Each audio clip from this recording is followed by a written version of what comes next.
just beneath the great white way.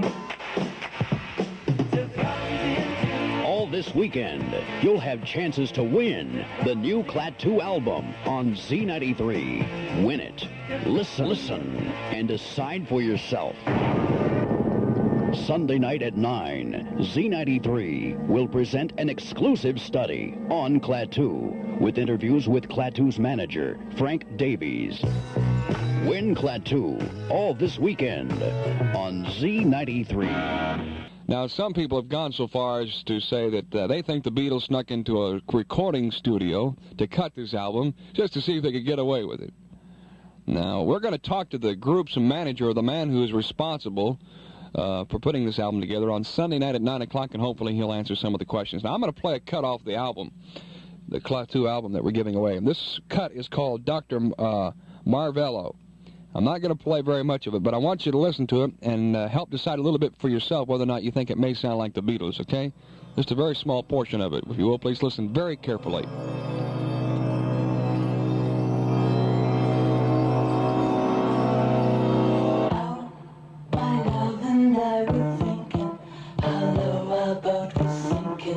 From fishing for the blue earth.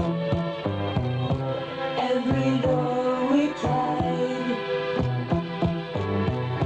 Jonesy turned the tide. Now, what do you think, huh?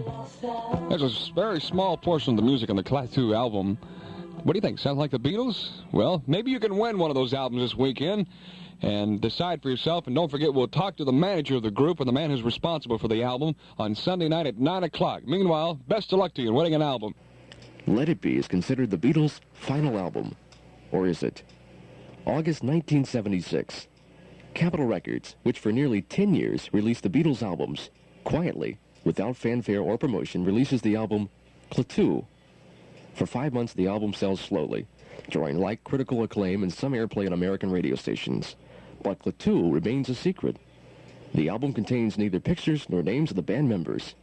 Capitol Records itself has no actual knowledge of the group, where they're from, their ages, names, even how many members there are.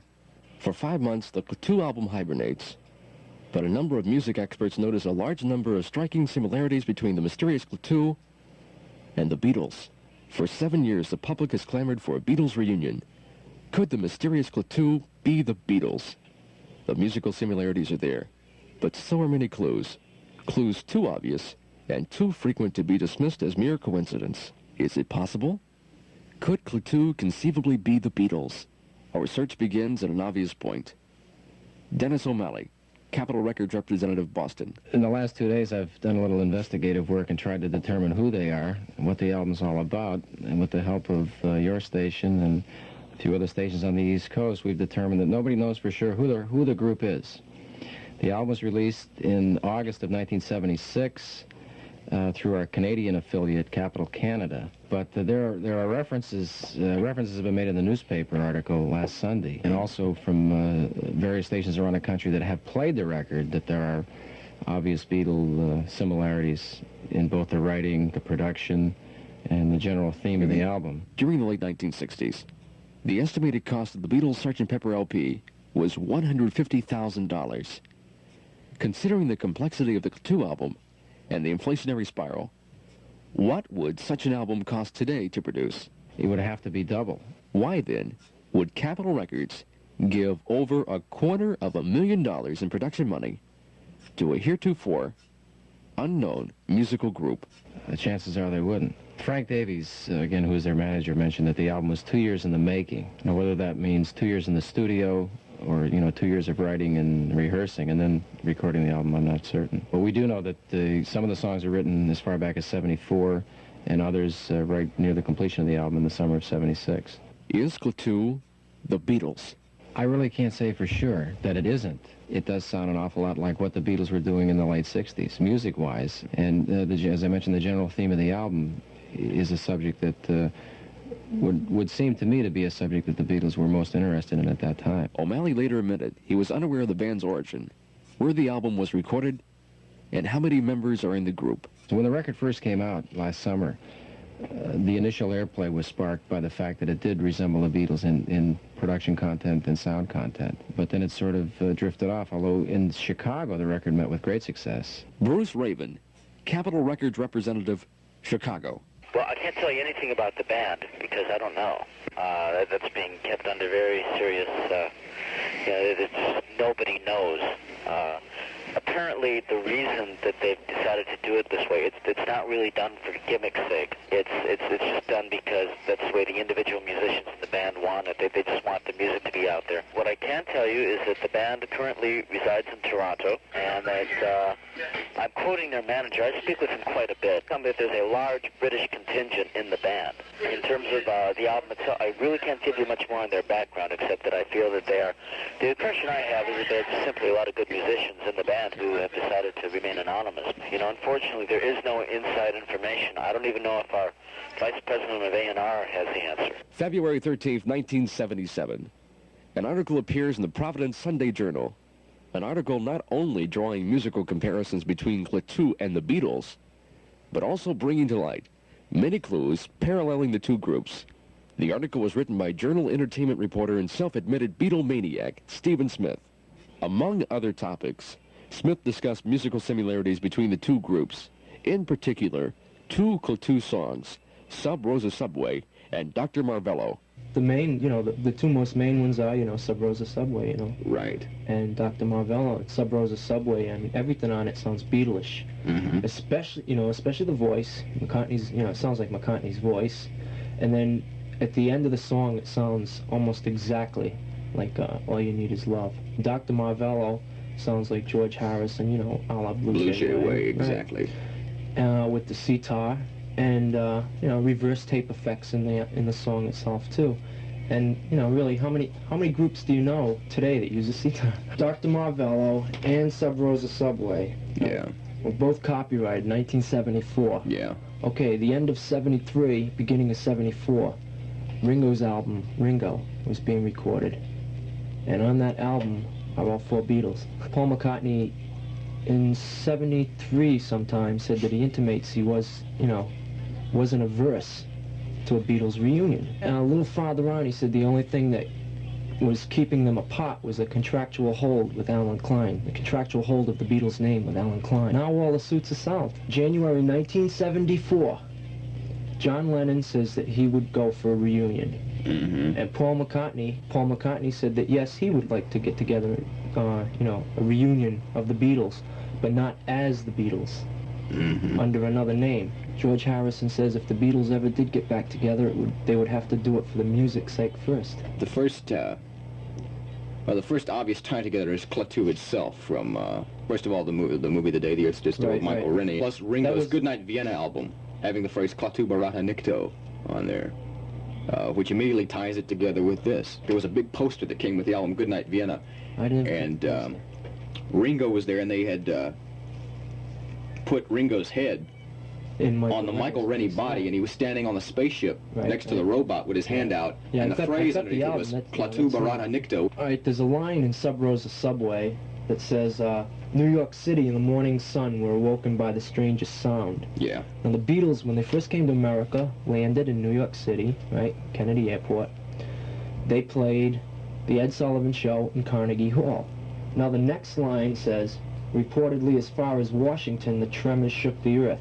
The next place the Beatles played in America was the Washington Coliseum. Once again, as in the conversation with O'Malley, the name of Klaatu's manager, Frank Davies, was mentioned. You talked with Davies. Yes, I did. He did state flatly, no, it is not the Beatles. He said, no, it is none of the Beatles.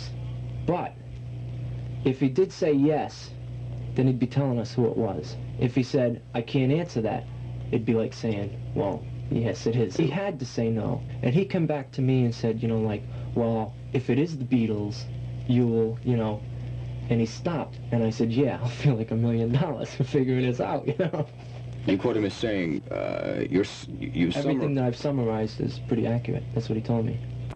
And then, as you notice later on, he told me to, hold on to the article, write it that way, and it'll be something to look back on. A lot of words that I looked up, it all has to do with secretly.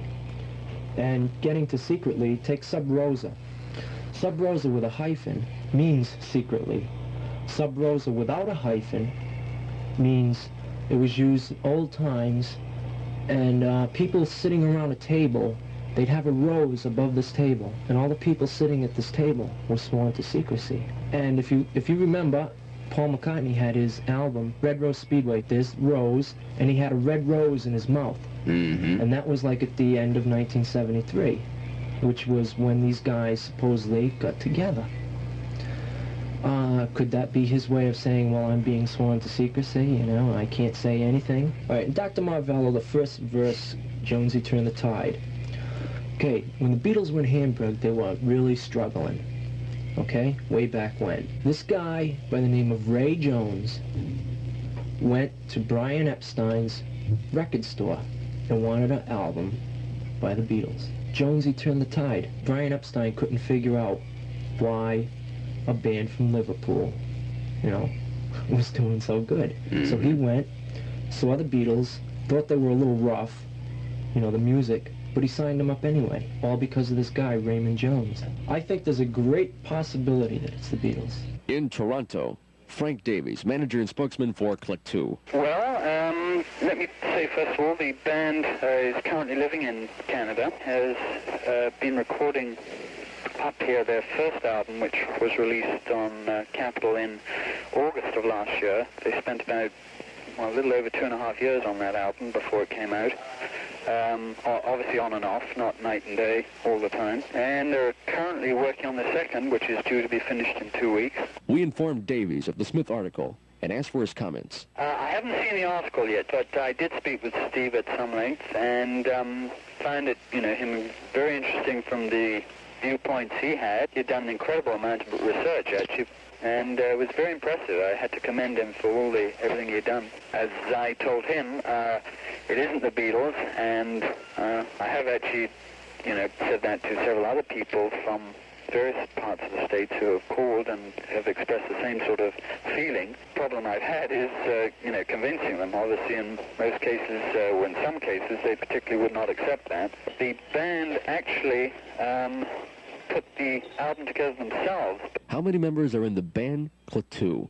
There are 4. Is the band British? Right, that's correct. We have been part of really what we attempted to do when we started talking with Capitol about the release of this album was to really put an emphasis on the promotion of the album as music by a band called Klaatu, and that everything in it and involved around it would be really just centered around that one entity, as it were, the entity Klaatu. One of the problems, obviously, they were faced with was me telling them that the band would not perform until certainly quite a way into the future. Also that there were going to be no pictures or any sort of press biographical material they could work with, and it was really on the basis that the people involved in the band are not into that. I really don't feel that that is the sort of thing they either want to do or need to do to promote themselves, and are really much keener on producing what they feel, you know, very viable albums the way they wanted it. They just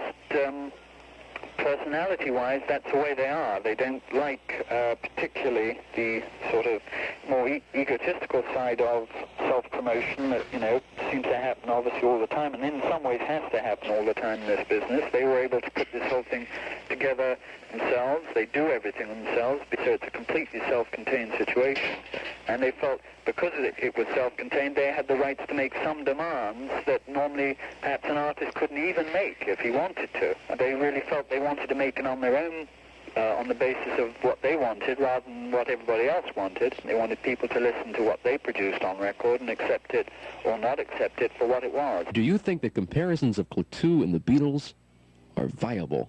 In some ways, absolutely. It's very interesting because it's been going on for several months now. It's sort of first month or two, nothing much surfaced, but then, you know, in late September onwards, first of all from the West and then from Europe and then from various quarters, we started getting all this sort of interest from all sorts of people, and a lot of them real Beatles aficionados claiming that it was. But the thing I've always asked everybody who has, you know, ever asked and got into that and wanted an answer is, you know, if it isn't, how does the album still strike you after you've accepted, or if you do accept that particular fact? Where was the album recorded? In various places, but a good part of it was done here in Toronto, right? And the second album, much the same. We did it in Toronto, and we did some of it in England. We did it a bit all over, actually. Who produced the album Klaatu?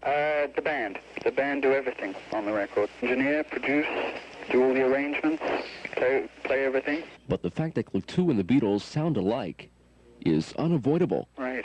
Obviously, that they're in the same area musically and production-wise, and they're trying to achieve much of the same things. I think it'll be interesting to see how everybody who thinks this reacts when they put out their second one in April, because I think it's quite a landmark album, actually. I think it's going to really, you know, get them total acceptance. And obviously I hope so. On the other hand, I really think this next album, too, will perhaps get them the interest from everybody, be it Beatles lovers or Beatles aficionados or anybody else, in really saying to themselves, well, no, regardless of who it is, it's great. It's a great record. We love the music. We love it just on that basis. If it happens to be somebody we've heard of or known under a different guise, well, okay, that's something else that may or may not ever become real. There it is. Klaatu. The Beatles. One and the same? Who can say? Not Capitol Records. They can't. They don't know. Not Frank Davies, their manager. He won't. Dennis O'Malley, Stephen Smith. Merely a pair of educated guesses. Is Klaatu secretly the Beatles? Is this simply a complex joke perpetrated by the greatest rock and roll band of all time? It could be. They've done it before. Is Klaatu one or more of the Beatles, but not all four? Is Klaatu a Beatle-backed or Beatle-produced band? Or is Klaatu a completely unknown but ingenious, talented band? You have all the available facts, except for one. Klaatu itself. Is Klaatu the Beatles? Decide for yourself. This is Klaatu.